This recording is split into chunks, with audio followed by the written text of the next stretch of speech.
할렐루야. 반갑습니다. 우리 앞뒤에 자고 계신 분 인사 나누겠습니다. 안녕하십니까? 한 주 동안 잘 지내셨나요? 네, 반갑습니다. 네, 감사합니다. 오늘도 말씀을 받는 가운데 하나님의 큰 은혜가 넘치게 되시기를 주의 이름으로 축복합니다. 우리가 살아가면서 여러 일들을 만나는데 어떤 때는 도무지 이해할 수 없는 일을 만날 때가 있습니다. 어쩌다 내가 이런 일을 만나게 되었을까? 그래서 그 고민 때문에 밤잠을 못 이루고 눈물을 흘리고 고통 가운데 지낼 때가 있습니다. 그런데 그렇게 그 문제에 너무 집착해가지고 너무 고민하고 너무 속상해하다 보면 또 다른 병이 생길 수 있습니다.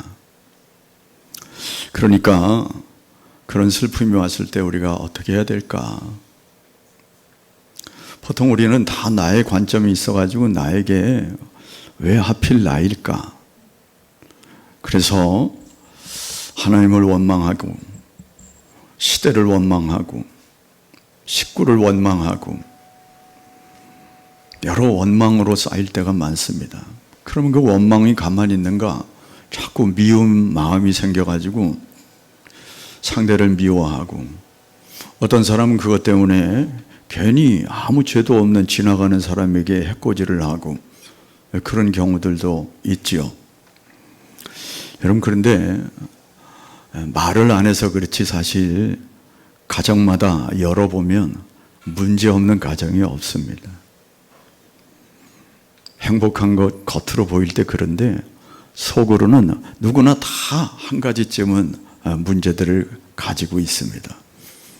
온전한 가정이 그리 많지 않다, 그런 말씀입니다. 말은 안 해도 우리 가족 중에 어떤 사람은 중병에 걸려있는 사람도 있을 수 있고요. 또 우리 가정의 물질 문제로 어려움을 겪을 수도 있고요. 아니, 그런 거는 괜찮은데 가족 간의 갈등 문제로, 부부 간의 문제, 자녀와의 문제, 아니 그 근처의 이웃들과의 문제, 여러 문제들이 우리 가운데 있을 수 있습니다. 우리가 다음 주일은 이제 맥주 감사 주일로 하나님 앞에 예배를 드리는데, 이제 1월부터 6개월 동안 상반기 동안 하나님이 나에게 베푸신, 우리 가족에 베푸신 감사가 뭘까 헤아려 보면서 감사로 영광 돌릴 뿐만 아니라 향후도 하나님의 은혜 가운데 우리의 가정을 인도해 주십사. 그래서 우리가 예배를 드리게 될 겁니다. 그런데 여러분 가지고 계신 감사 노트를 한번 살펴보시면 그동안 꾸준히 써오신 분들은 6개월 동안 어떤 감사의 조건들을 헤아릴 수 있을 겁니다. 그런데 어떤 분들은 그렇게 말할 수 있습니다. 목사님, 나는 감사 노트를 뒤집었다 제꼈다 하면서 아무리 감사를 찾아봐도 나는 감사거리가 없었습니다. 그런 분들이 있을 거예요. 찾다 보면 감사거리가 많은 사람들은 하나님 앞에 크게 감사하면서 영광을 돌리면 되고요. 문제는 감사거리를 못 찾는 분들이죠. 그런 분들에게 제가 이 말씀을 준비했다, 그렇게 생각하시면 됩니다.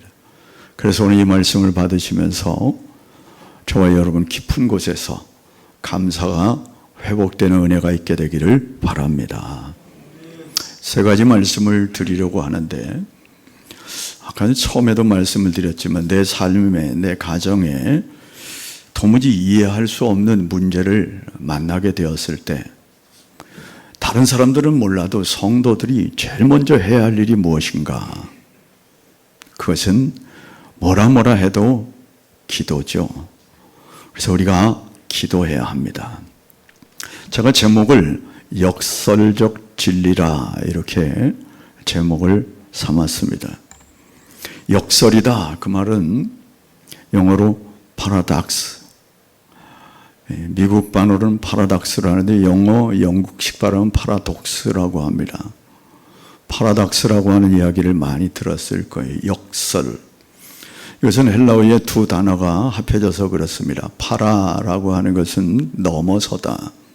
그리고 닥사라고 하는 거기는 견해, 생각, 넘어서는 생각.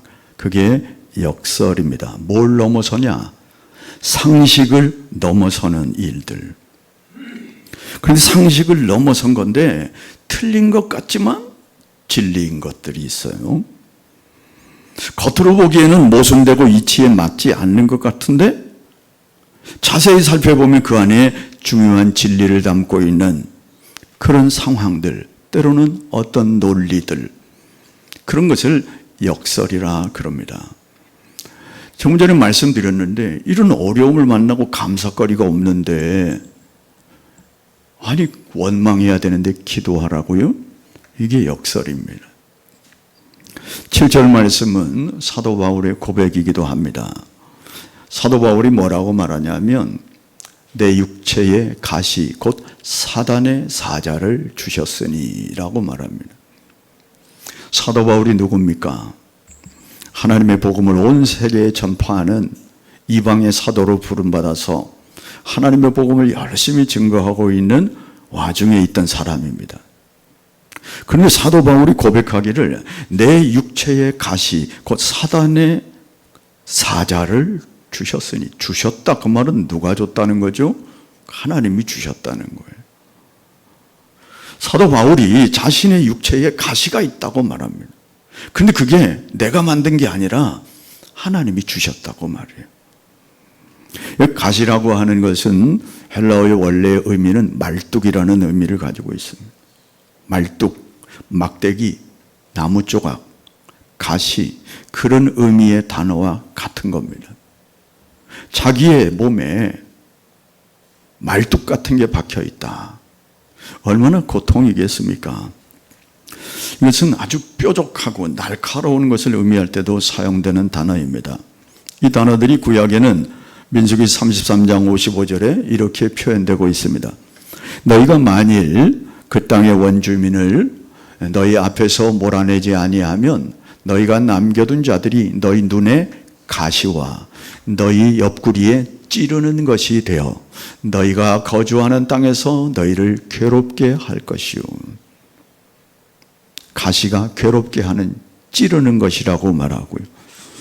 호세아 2장 6절에는 그러므로 내가 가시로 그 길을 막아 담을 쌓아 그로 그 길을 찾지 못하게 하겠다. 그런 말씀도 하고 있습니다. 그러니까 가시는 나의 걸음을 방해하고 나에게 고통을 주는 그런 것이죠. 그런데 육체에 주셨다. 이 육체라고 하는 것은 두 가지 의미로 해석할 수 있습니다. 하나는 육체 안에 그런 뜻이고요. 하나는 육체에 대하여 그렇게 두 가지로 해석할 수 있습니다. 육체 안에 있는 가시는 정말 괴롭겠죠. 우리가 손에 가시가 하나 찔리면 얼마나 괴롭습니까? 그거 빼지 않으면 나중에 막 곪기도 하고 더 큰 고통을 유발할 수 있습니다. 그러니까 육체 안에 있는 가시 정말 힘듭니다. 육체 안의 가시가 나를 계속 찌른다고 생각하면 아마 잠을 못 잘지 모르겠어요. 근데 육체에 대하여라고도 해석할 수 있는데 그 말은 내 주변에 있는 상황을 이야기할 수 있습니다. 내가 예수 믿고 구원받았는데도 불구하고 옆에 내 대적들이 나를 계속 힘들게 하는 거, 자기가 복음을 증거하는데 계속 방해 요소들이 생기는 거, 이런 것들을 의미할 수도 있습니다. 그런데 문제는 육체 안에 있든지 육체에 관한 것이든지 동일한 건 고통이라는 거죠. 사도 바울이 내 육체에 고통이 주어졌다, 그렇게 말하는 것입니다. 그 고통이 있을 때 사도 바울이 어떻게 했는가? 8절 말씀에 이렇게 말합니다. 이것이 내게서 떠나가게 하기 위하여 내가 3번 주께 간구하였더니, 다시 말해서 기도했다 그 말이죠. 이것이 저와 여러분에게 주신 지혜이기도 하죠.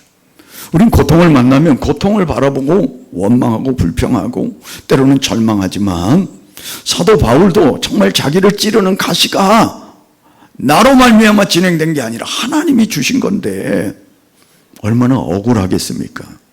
아니 내가 뭐 잘못했다고 왜 나에게?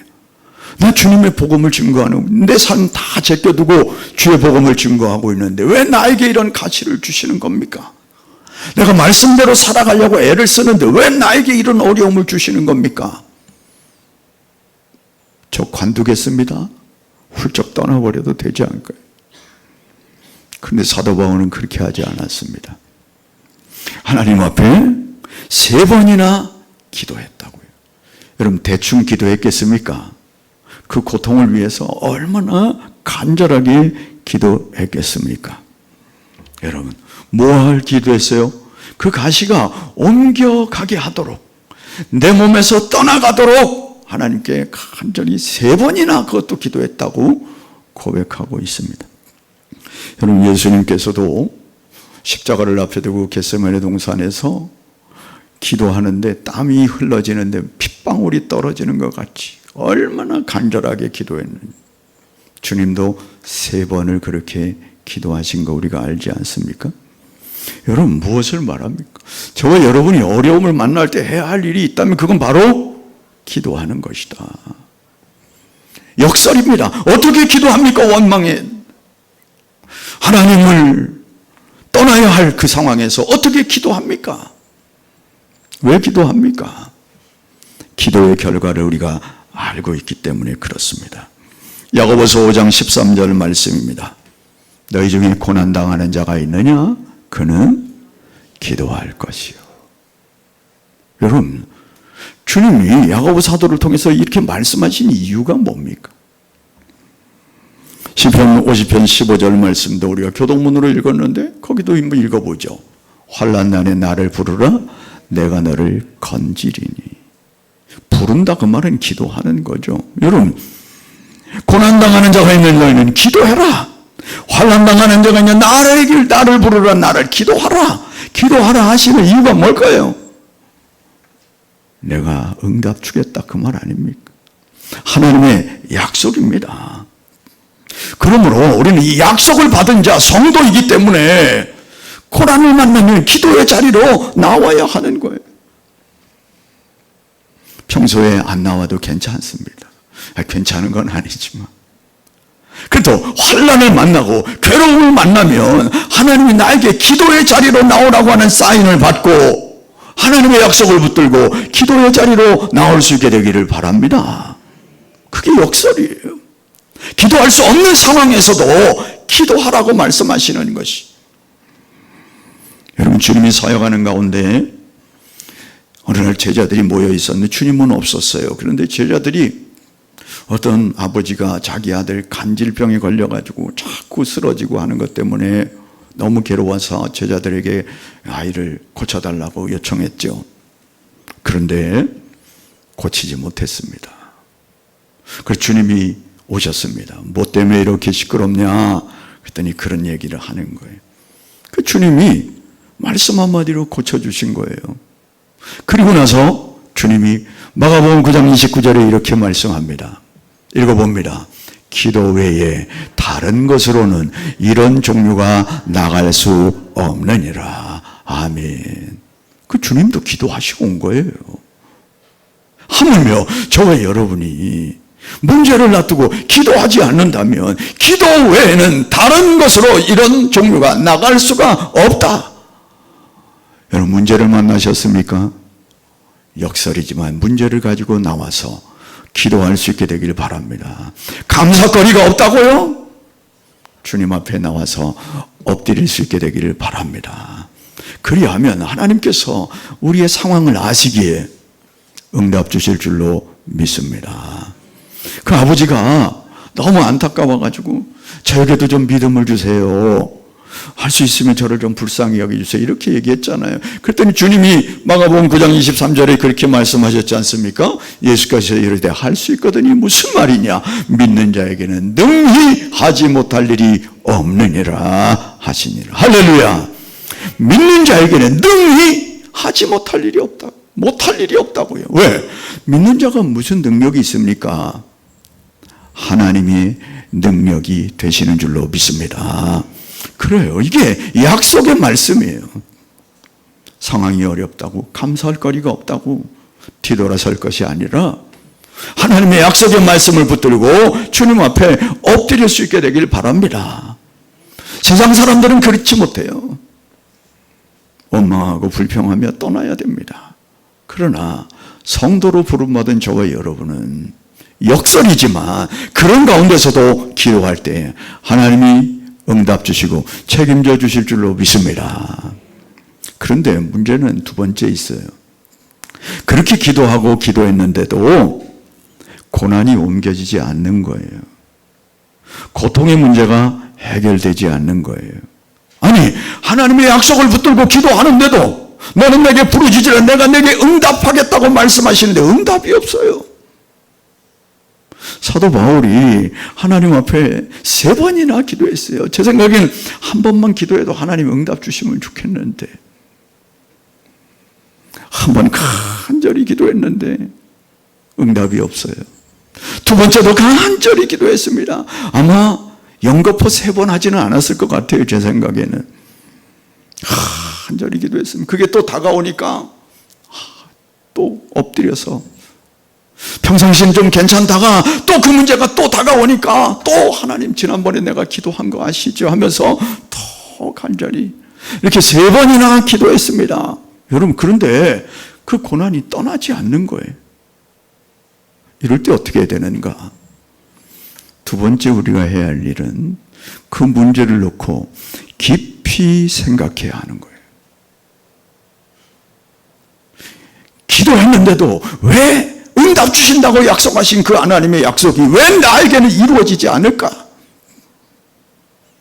그 고민을 가지고 깊이 생각하는 겁니다. 우리 가운데 어떤 고난을 만났는데 아니 3번이 아니라 매 시간마다 하나님 앞에 정기적으로 기도하고 오랫동안 기도하는데도 불구하고 끈질기게 이 고통이 괴롭혀 나에게서 떠나지 아니한 지금도 해결되지 않는 문제를 가지고 이 자리에 앉아 있을 수 있습니다. 어떻게 해야 되는가? 성경에 기록된 신앙의 선진들의 지혜를 따라야 하는 거죠. 누굽니까? 바울입니다. 바울이 그랬어요. 하나님, 내가 3번이나 그렇게 기도하는데도 왜 응답이 없습니까? 왜 이 고난이 나에게서 떠나지 않는 겁니까? 아니, 이 고난은 언제까지 지속되는 겁니까? 아니, 내가 복음을 증거하는데 얼마나 불편한지 몰라요. 여러분, 이 가시에 대해서 구체적으로 사도 바울이 말하지 않고 있어서 뭔지는 모릅니다. 우리가 하늘나라 가서 한번 물어볼 일이죠. 그런데 학자들은 성경 전체적인 내용을 검토하면서 아마 안질일 것이다. 아마 다메섹 도상에 올라가다가 빛을 강렬히 봐가지고 물론 아나니아를 통해서 눈을 다시 뜨게 됐지만 안질 때문이 아닐까. 왜? 내가 큰 글씨로 쓰노니 이런 글씨들이 내용들이 있다 보니까 사도 바울이 눈이 좀 안 좋은가 보다 그런 생각을 하는 학자들도 있고요. 또는 어떤 학자들은 간질이 있어서 수시로 자꾸 넘어지는 그런 것이었을 것이다. 그것도 자신의 육체의 연약함을 성경에 기록하고 있는 부분들을 점검할 때 그런 겁니다. 뭔지는 모르지만 그렇게 기도했는데도 도무지 이게 없어지지 않는 거예요. 아니, 하나님의 능력이라면 얼마든지 이 일이 해결될 수 있을 것 같은데 여러분, 예수님이 기도하는데 하나님이 안 들어주실 리가 있겠습니까? 그런데 놀라운 것은 하나님이 들어주지 않으셨어요. 예수님이 겟세마네 기도에서 얼마나 기도했다고요? 땀이 비 오듯이 핏방울같이 떨어지면서 그렇게 기도를 했는데 뭐라 기도하셨습니까? 아버지, 할 수만 있거든 이 잔을 내게서 옮겨 주옵소서 그랬습니다. 이 잔이 뭡니까? 십자가 지는 거예요. 예수님도 인성을 가지고 있어서 그 고통의 내용을 알기 때문에 하나님, 할 수만 있으면 다른 방법 없습니까?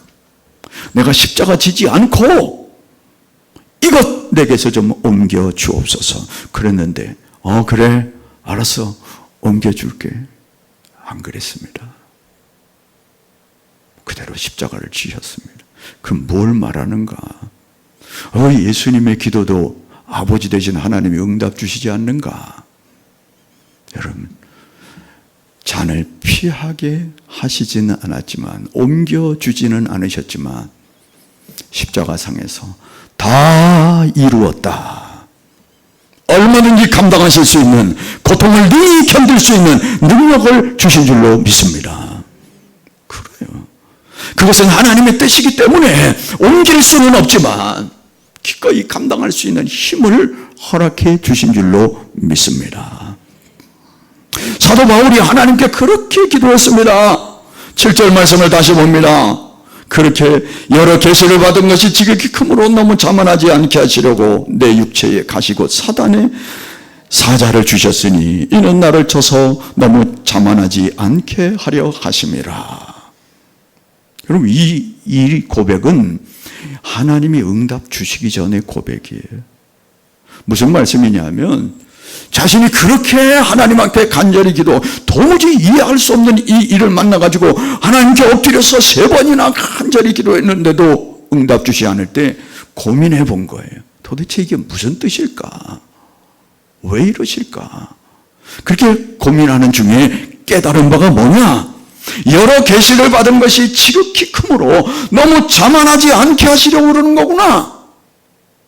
자기가 깨달은 거예요. 여러분, 깨닫는다고 하는 것은 어떤 사건을 통해서 탁 깨달을 수도 있지만, 이 사건은 사도 바울이 고민하는 거예요. 이게 무슨 의미가 있을까? 왜 이럴까? 자기에게 주어진 문제를 가지고 씨름하면서 고민한 결과가, 아하, 내가 너무 큰 계시를 받아가지고 교만할까 봐 그러시는구나. 내 육체에 가시고 사단의 사자를 주신 이유가 나를 쳐서 자만하지 않게 하려고 하신 거구나. 나를 교만하지 않도록 하게 하신 거구나. 그걸 깨달은 거죠. 여러분, 여기 여러 계시가 뭘까요? 1절부터 읽으면 그 내용을 알 수 있는데 2절에 이렇게 기록되어 있습니다. 14년 전에 셋째 하늘에 이끌려 간 자라. 사도 바울이 자신을 고백하면서 하나님이 놀라운 은혜를 베푸셨는데, 자기가 14년 전에, 지금 이야기하고 있는 시점으로 14년 전에 셋째 하늘로 이끌려 올라갔다는 겁니다. 하나님의 놀라운 은혜가 아닐 수 없지요. 거기에 올라가가지고 무엇을 받느냐? 4절 말씀에 이렇게 말합니다.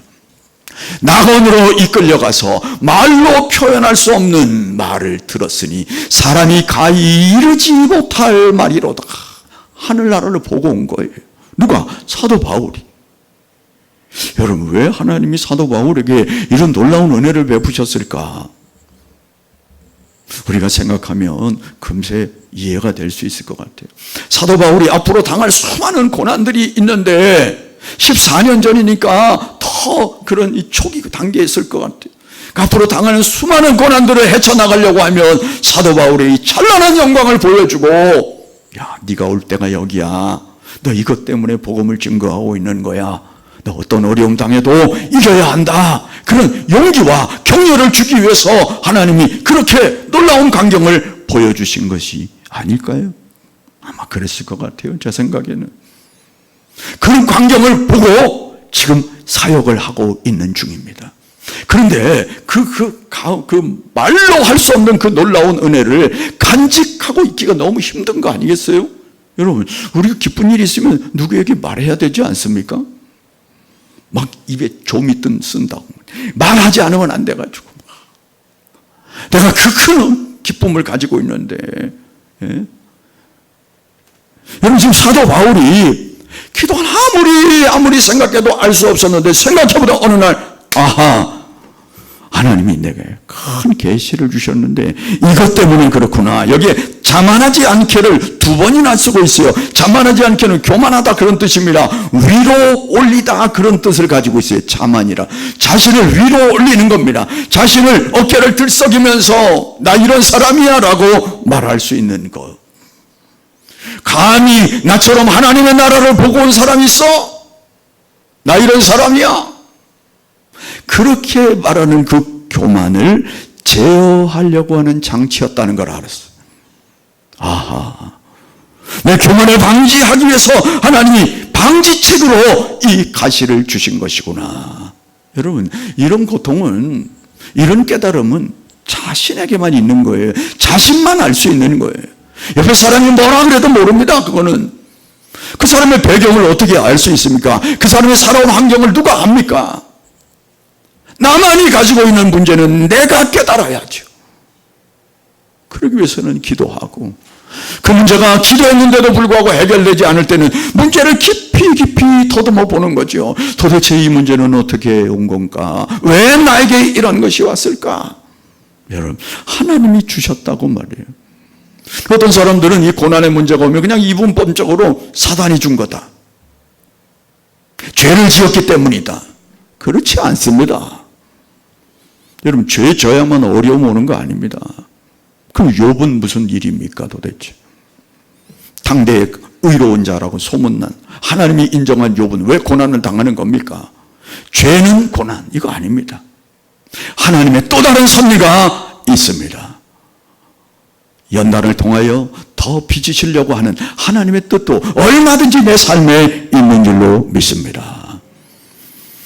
다시 한번 7절 말씀을 봅니다. 여러 계시를 받은 것이 지극히 크므로 너무 자만하지 않게 하시려고 내 육체에 가시고 사단의 사자를 쓰셨으니 이는 나를 쳐서 너무 자만하지 않게 하려 했구나. 여러분, 많은 사람들이 어떤 체험을 경험할 수 있어요. 이 체험은 나의 신앙생활이 굉장히 유익해요. 나의 신앙생활을 더 든든히 할 수 있는 귀한 자료가 될 수 있어요. 그런데 그게 교만으로 빠지면 그때부터 망하는 겁니다. 자기 자랑에 빠져서 그래서 이단 교주들이 생기는 거 아닙니까? 뭔가 봤다고 말이죠. 자만하지 않게 하려고 셋째 하늘로 끌려 올라가가지고 하나님의 놀라운 광경을 보고 찬란한 미래를 보게 한 그에게 그것 가지고 자만할까봐, 교만할까봐. 그건 사도 바울이 깨달은 거, 우리가 깨달아 그런 거 아닙니다. 자기가 기도하는 가운데, 깊이 생각한 가운데 그런 사실을 깊이로서 깨달은 거죠. 여러분, 그런데 보이는 건 고통이에요. 근데 고통을 통해서 하나님이 또 다른 것을 보여주는 거, 이게 역설이다 그 말이에요. 고난이 해결되지 않았습니다. 사도 바울은 순교하는 그날까지 이 고난의 문제가 해결되지 않았습니다. 육체의 가시가 해결되지 않았습니다. 계속 그걸 가지고 끌어가면서도 나중에 보면 기뻐하라고 말합니다. 자기가 기뻐한다고 고백합니다. 이 역설이죠. 여러분, 고난의 배후에는 하나님의 유익한 역사가 있는 줄도 믿으시기를 바랍니다. 기도하는데도 해결되지 아니하는 이유가 있지 않겠습니까? 깨달음을 주시도록 하려고. 하나님은 로마서 8장 28절에 이렇게 말씀하지 않습니까? 우리가 알거니와 하나님을 사랑하는 자, 곧 그의 뜻대로 부르심을 입은 자들에게는 모든 것이 합력하여 선을 이루느니라. 할렐루야. 하나님의 뜻대로 부르심을 입은 자들이 누굽니까? 저와 여러분인 줄로 믿습니다. 저와 여러분에게는 모든 것이 합력하여 선을 이루시는 줄로 믿습니다. 야고보서 1장 2절 말씀도 그렇게 말합니다. 내 형제들아, 너희가 여러 가지 시험을 당하거든 온전히 기쁘게 여기라. 할렐루야. 왜 기쁘게 여겨야 됩니까? 이게 역설입니다. 환난을 만났는데, 시험을 만났는데 어떻게 기쁘게 여깁니까? 합력해서 선을 이루시는 하나님이 기다리고 있다 그 말이죠. 그렇습니다. 우리가 기도해도 응답이 오지 않을 때도 있습니다. 깊이 묵상하고 깊이 생각하여 그 뜻이 무엇인지 깨닫도록 하시는 하나님의 섭리가 있는 줄로 믿습니다. 그런데 또 문제는, 목사님 아무리 깊이 생각해도 깨달아지지가 않아요. 그런 분도 있을 거 아니에요. 기도해도 응답도 없지, 깊이 생각해도 깨달아지지 않지. 그러면 어떻게 됩니까? 조금 전에 말씀드린 로마서 8장 28절을 붙들고 견디는 겁니다. 하나님 반드시 합력의 선을 이루실 거야. 주변에 있는 목사님 한 분이 어려움을 당하고 있습니다. 자기랑 아무런 상관이 없는 그런 어려움을 당하고 있어요. 동생한테 보증서 준 거. 동생이 어느 날 심장마비로 돌아가셨어요. 모든 걸 다 떠안고 동분서주하면서 뛰고 있습니다. 상대는 얼마나 불의한 사람인지 몰라요. 좋은 변호사를 써가지고 두 번째 졌습니다. 얼마나 무너지는 가슴일까. 두 번째도 졌어요. 이제 끝입니다. 보통 법들은 1심에서 어떤 규정을 내리면 2심 가면 조금 경감해 주든가 무효화되고 원천으로 돌아가는 것은 극히 드뭅니다. 대법으로 가면 더 그렇죠. 왜냐하면 같은 판사들이 결정한 것에 대해서 특별한 하자가 없는 한 완전히 뒤집어지기는 힘들어요. 그러면 2심까지 졌으면 거의 절망이죠. 제가 드릴 말씀이 있어야죠. 제가 메시지로 좋으신 하나님이 합력해 선을 이루실 줄로 믿습니다. 잘 모르지만 왜? 약속의 말씀이니까 제가 그런 말씀을 해드릴 수밖에 없죠. 그리고 뒤에서 기도할 뿐입니다. 여러분, 고난의 배후에, 해결되지 않은 고난의 배후에 하나님의 선하신 섭리가 있는 줄로 믿습니다.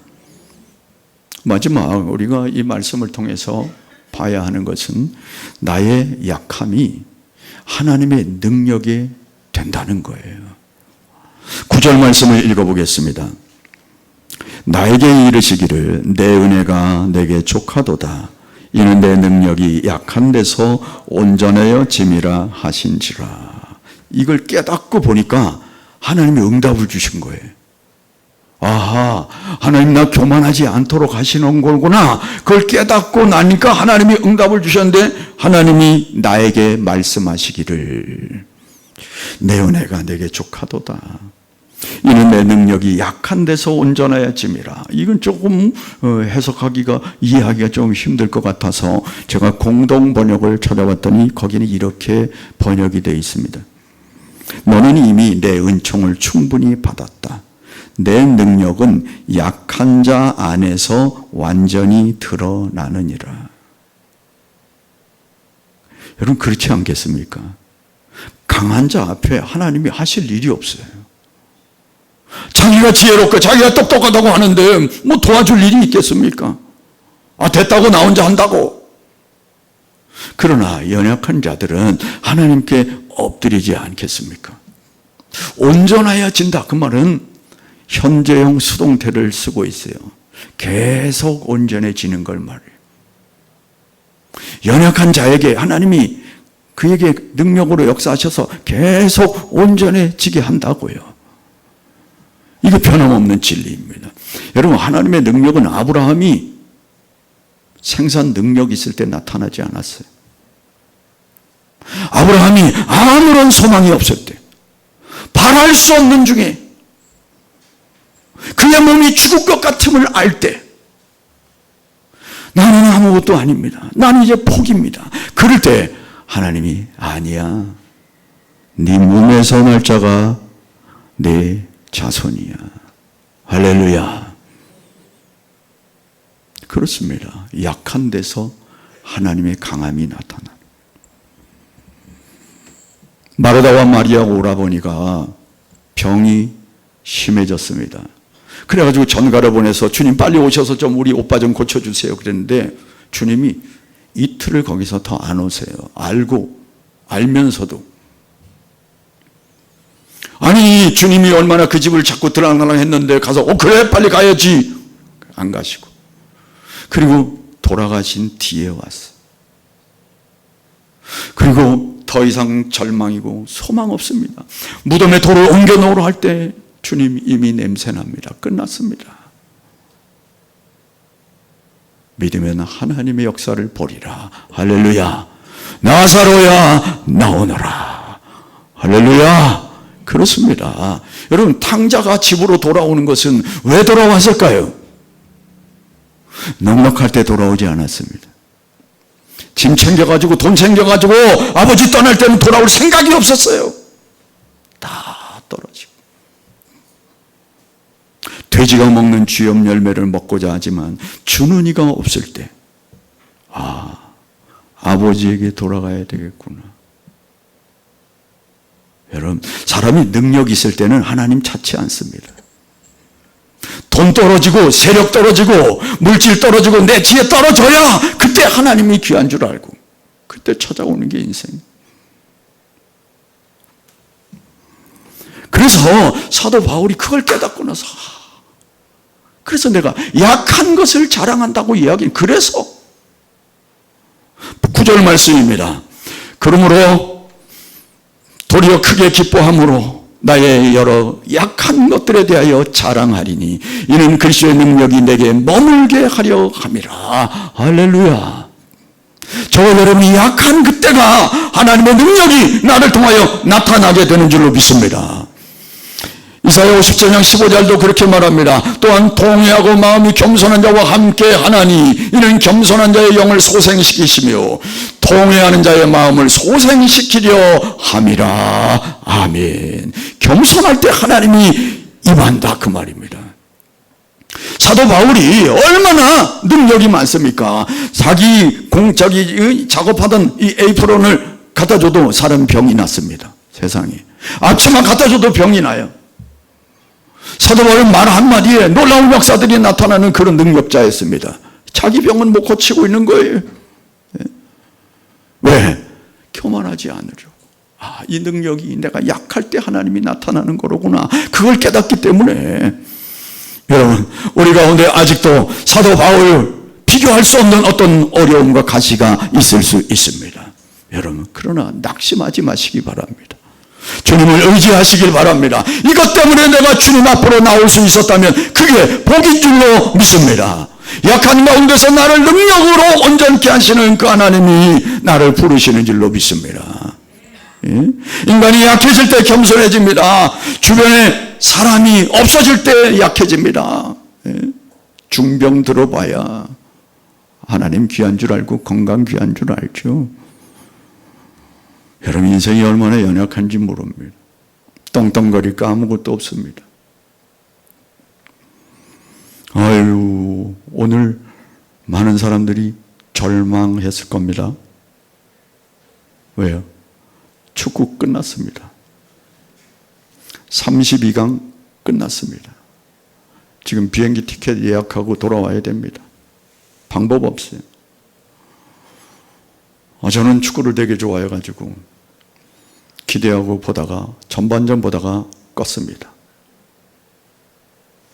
이건 아니다. 끄고 껐더니 우리 딸이 아빠 손흥민 나왔어 켜봐. 후반전에 손흥민 나왔다고 켜보라더라. 결과만 볼란다. 32강 올라가도 의미 없다.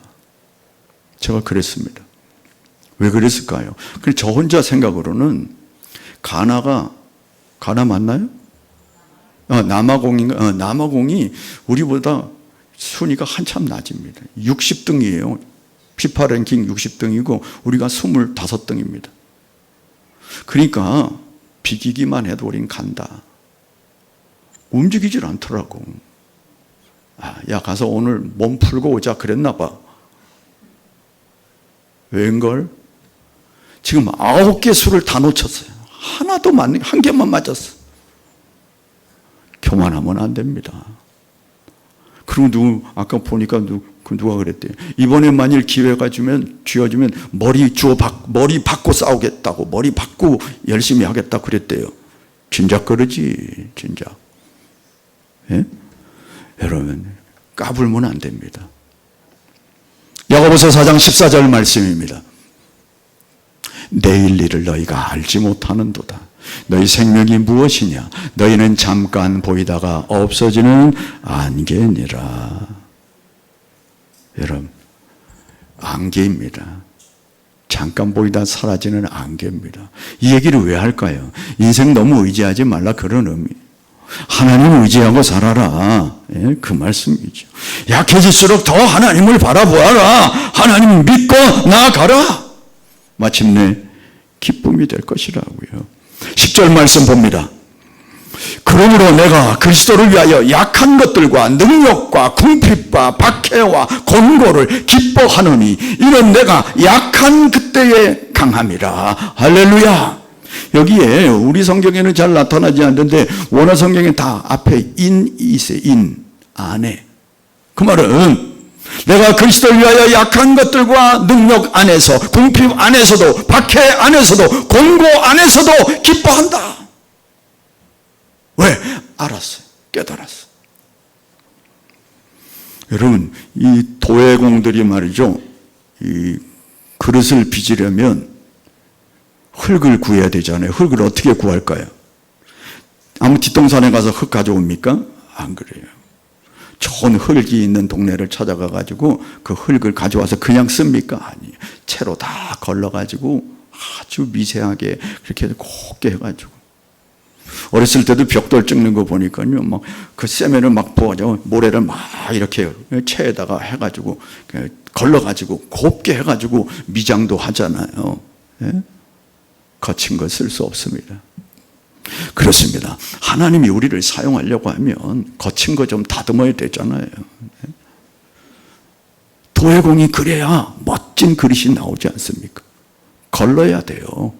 흙을 채취하고 불순물을 제거하고 그리고 반죽을 해가지고 반죽한 걸로 끝나지 않아요. 반죽한 거를 막 때려야 돼요. 왜 때리는지 압니까? 좀 단단하기도 하고 공기 빠지도록 두들겨. 그래가지고 참 빚진. 여러분 고통스럽습니까? 기도하시기 바랍니다. 기도했는데도 응답이 없다고요? 깊이 생각하시기 바랍니다. 생각했는데도 응답이 없다고요? 기다리시기 바랍니다. 합력의 선을 이루시는 하나님이 놀라운 역사를 베풀어 주실 수 있습니다. 말씀을 맺겠습니다. 여러분, 신앙은 역설입니다.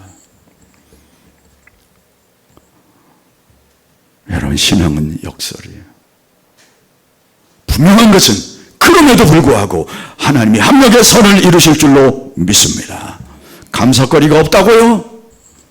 그럼에도 불구하고 감사할 수 있게 되길 바랍니다. 하나님이 넘치게 채워주실 줄로 믿습니다. 찬양하겠습니다.